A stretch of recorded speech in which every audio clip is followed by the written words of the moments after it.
Hello and welcome to Tahoe's Great Information Feed. I'm your friend in Tahoe, Brad Lewis. And I'm Sabrina Blaichi. Thanks so much for tuning back in and checking out our show here, where we continue to be your resource for all of the local Lake Tahoe news regarding traffic and weather and events and openings and lift operations, trail conditions, etc., etc. We're so grateful to have you back with us here, and we've had overwhelming positive feedback, and we thank you and encourage you to continue to write into us any of your content requests or comments or questions that you may have on our past episodes, anything you may recommend we film for you in the future out of our studio here in beautiful Incline Village. Yeah, rough life we have here. Oh, it's tough. It's really tough. And speaking of tough, let's get into our winter weather patterns. Right now, locally around the lake, actually we're enjoying another bit of sort of warm, clear, beautiful fall weather. I mean, it's mid-70s, forecasted all week this week, with just a little bit of precipitation on the calendar for Sunday. So it may turn into snow in the evening, and then next week is when things are really going to drop into some frigid temps. So time to get those boats out of the water. Those of you who've been kind of forestalling the offloading of the boat up the boat ramp, it's definitely time to consider getting your boats out of the water. And, well, winter is just about upon us. Absolutely. When those storms roll in, all you see are those guys out on the lake kite surfing, and the waves are big. That will really mess up your boat. So make sure you pull your boats in and pull out all your winter coats, because I believe it's going to drop below freezing at night this weekend. And then with some precipitation, we're planning on seeing some snow-covered mountains in the morning. That's right. So I don't know, maybe a little early to start bombing down the hill and shooting some mountain faces, but we did in the past 45 days have two separate vessels sink just on the north part of the lake around Sand Harbor that were out on buoys, and then wind currents picked up, waves came in and overtook the boats, and they actually sunk. So no joke. I know those of you who are maybe kind of thinking, I could ride it out. Just, you know, there seems like every single year there's someone that maybe didn't heed the caution. 2 or 3 that are like, oh, I'll get it next weekend, and their boat's gone. It's true. It happens. We hope they're insured, but no joke. And then, by the way, I'd remind you, if you are watching this segment or any of our segments and you feel that any information may pertain to someone you know, please do write to us at the address below and let us know how we can reach out to them, or have them simply reach out to us on our social handles.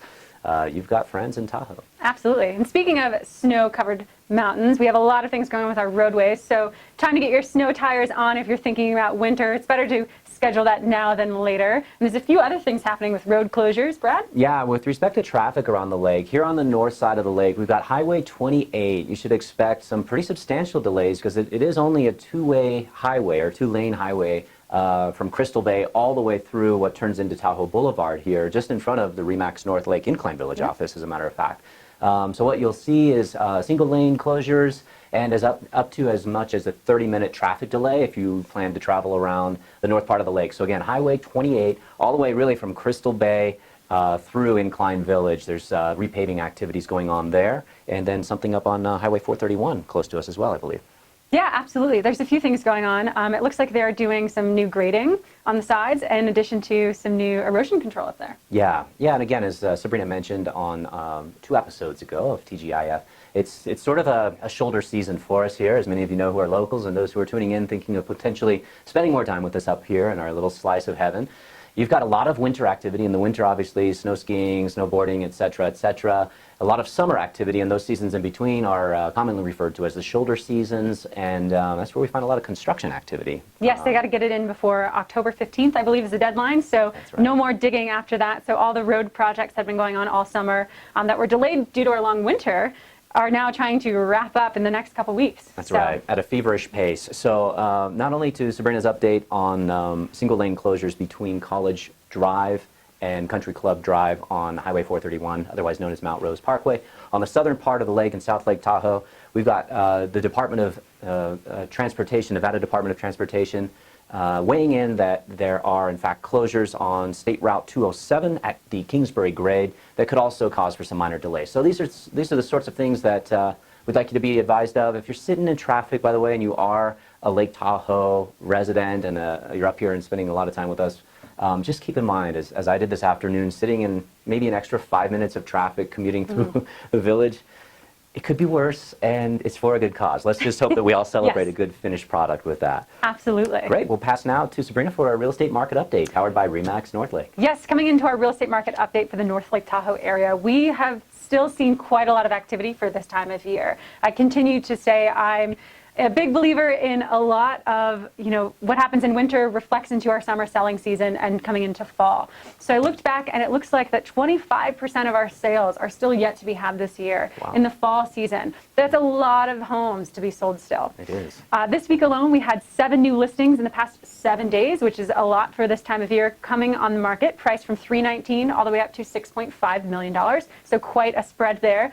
As usual for the fall, we've had 13 price decreases in Incline Village and Crystal Bay. 10 properties go into escrow, so activity is not slowing down at all. That's great. And the price range from $300,000 all the way up to about $5.2 million. So all property price ranges are going into escrow and seeing a lot of good activity.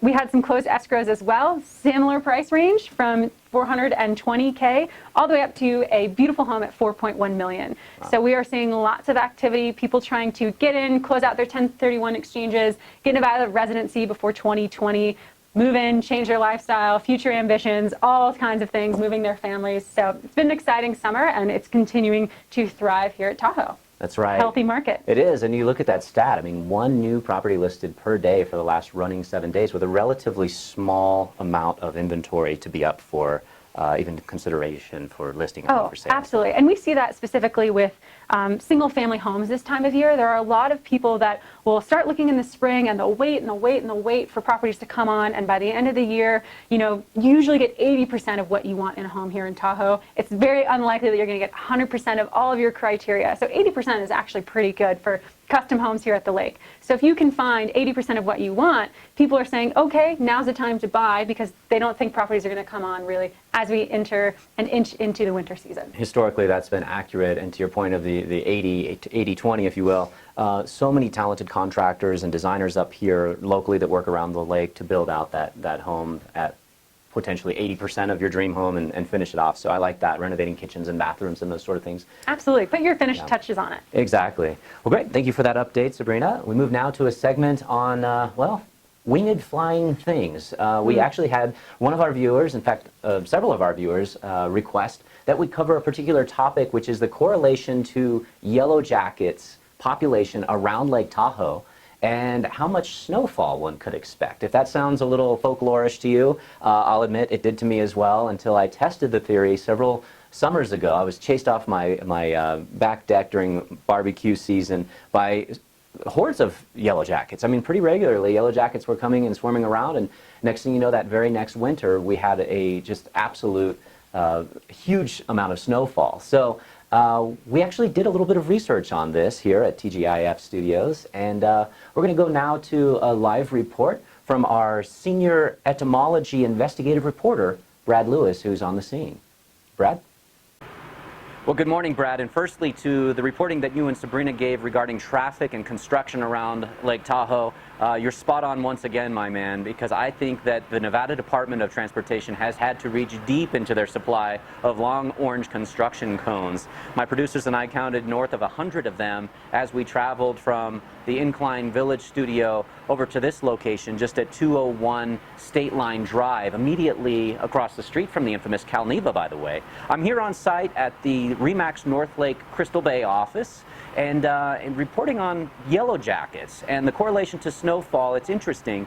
As you noted, very astutely, by the way, sir, you're very good at this. I feel like you maybe could take my job one day, which makes me a little nervous, I'll be honest. But when looking at, say, the distance from the ground up the side of a building, where you'll see wasp nests and yellow jacket nests forming, if they're higher off the ground, the old folklore that you referenced says you should expect higher snowfall. Interestingly, Mother Nature sort of has a way of keying in on these things, perhaps better than we silly humans do. Personally, I happen to be wearing a yellow jacket this morning, obviously, which is the only type of yellow jacket that I prefer. As we're standing here and filming this segment, there are no less than a dozen yellow jackets flying around. And the reason we chose this location, as you may know, we had actually an event here at this site, 201 State Line Drive, earlier this year for the ribbon cutting of this particular office. There was a great barbecue and some festivities out back with live music. And as we know, warm weather barbecue generally equals yellow jackets, more so this year than in times past, because as my research has shown on entomology, what happens is the warmer weather actually is pardon the pun, but it's a hotbed for increasing the swarm size of creatures such as yellow jackets, wasps, and other stinging types of insects. So we've referenced this on previous episodes of TGI Feed, but we did enjoy warmer weather this summer. Unfortunately, one of the byproducts is a massive amount of yellow jackets, more so than I've personally seen in many years having lived around the lake myself. So with that said, generally speaking, only the queen of the hive of a yellow jacket swarm typically is smart enough to flee the cold weather and survive through freezing winters, and then come back and restart over again. So go figure. Smartest one in the bunch is the queen of the hive. And typically, sadly, and perhaps others might have a different perspective on this, but the entirety of a yellow jacket hive will actually see red, and they won't make it through the winter. Let's put it that way. So there will be a hard reset through this winter. We'll see what next summer brings us. Warm weather permitting, we may have just as many or maybe even more yellow jackets around Lake Tahoe next year. But from Remax North Lake, Crystal Bay, that's all for now, and back to you both in the studio. Excellent. Great reporting as always, Brad. Appreciate your insight, and man, I hope he doesn't get stung out there. I know. Looks a little dangerous. My dog actually got stung by one. You know, it's some animals are allergic to even yellow jacket stings, and it can get pretty gnarly. So let's hope for minimal yellow jackets, massive snowfall, yes, awesome skiing this winter. Absolutely. Deal. Speaking of awesome skiing, you know, as we go through, and as we've gone on to several episodes now, we've had a few of our viewers tag us watching our show. Here's a video, or excuse me, a screenshot of them watching our video here. Pretty cool. Yeah, that's great. We are super stoked that you guys are enjoying this. If you are out and about on the trails, please feel free to tag us if you want us to cover anything. Send us the photos of you watching our channel, and don't forget to like and subscribe as well. Please definitely tag us, hashtag us, let us know what you're doing here in Tahoe. We really appreciate seeing all of your photos. Yeah, that's great. And again, you can write to us at the contact email below, or as Sabrina mentioned, we're pretty easy to find by our social media handles as well. We always appreciate your feedback and support and showing us. It's a cool pic of someone watching us on the big screen. Someone else's living room. That's right. Indeed. So state of the lake. Let's give a quick update on this beautiful 71 trillion gallon body of water that's sitting behind us right now, which is looking pretty tempting. I will tell you that clarity is pretty legit as to how it stands right now. In fact, UC Davis has been conducting studies on a regular basis of the water clarity here in Lake Tahoe, and we've had an increase in clarity. That water is crystal clear. We are right now just over 3 feet above full pool, according to those authoritative bodies that measure how much water is in our lake. All the smart people. Man, that's hard UC math. Davis, Tahoe Fund. How could you even calculate it? Not me. Not me. No. You know, I actually heard that the way that they calculate clarity of the lake is they put a plate on a string and drop it and wait and see how far it goes down before they can see it. That's about as high tech as I would have guessed, honestly. Science is not always that hard. No. Water temperatures are hovering between 63 and 64 degrees Fahrenheit for our folks who visit us from across the Atlantic and are on the metric system. That's going to be about 17 to 18 degrees Celsius. Pretty darn chilly. Wouldn't recommend just diving in the depths of Lake Tahoe this time of year without a very, very thick, what are these, scuba suits? Wetsuits, dry suits. Have yourself a warm towel handy. Yeah, maybe some hot cocoa with some schnapps. Because dang, that's chilly. That's about all I've got on the state of the lake, but we wanted to update you on a couple of quick events that are occurring. In fact, one tonight, if I'm not mistaken. Yes, one tonight. So tonight is the Tahoe Connection for Families. It is their 9th annual Fall Fest tonight. It's a big fundraiser that they do every year. Tahoe Connection for Families has lots of great resources for our local families here in Incline and around North Lake Tahoe area. The tickets are going to be $150 at the door, all for a good cause. There's going to be dancing, auction, good dinner, lots of entertainment, silent auction, lots of entertainment. It's going to be at the Chateau, and it's going to be doors open at 6 p.m. So honestly, pull out your flapper dress. I know you've been dying to wear it. Pull out your moonshine from back deep into your closet that you've been hiding, and have a great time. Awesome. Make sure you pack the flask for that moonshine.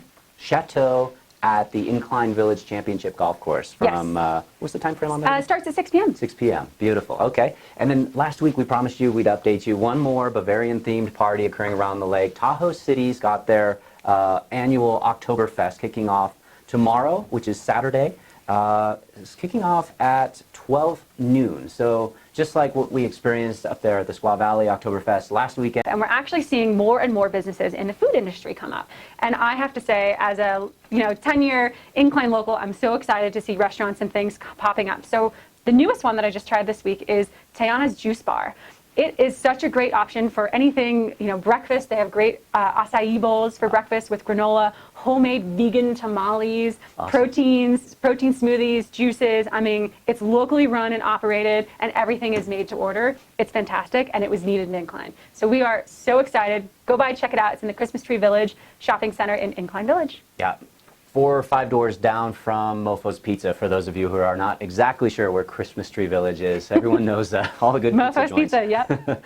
Awesome. Well, that will wrap us for this week, and we remind you, please, if anyone even mentions the word Tahoe, remember, you've got a friend in Tahoe. You can write to us at the address below. If you have any questions or recommendations for future comments that we would produce here in our studios. And it's so easy to find us on social at the handles below as well. And as always, please do remember to like, share, and follow all of our social media so that we can continue to provide this great information feed to yourself and those who it may benefit in the future. Yes, don't forget to tag us on all your weekend festivities and your fall activities. We love seeing it. That's right. And we'll look forward to catching up with you next week. Thanks so much again. We're TGI Feed from Tahoe. See you later.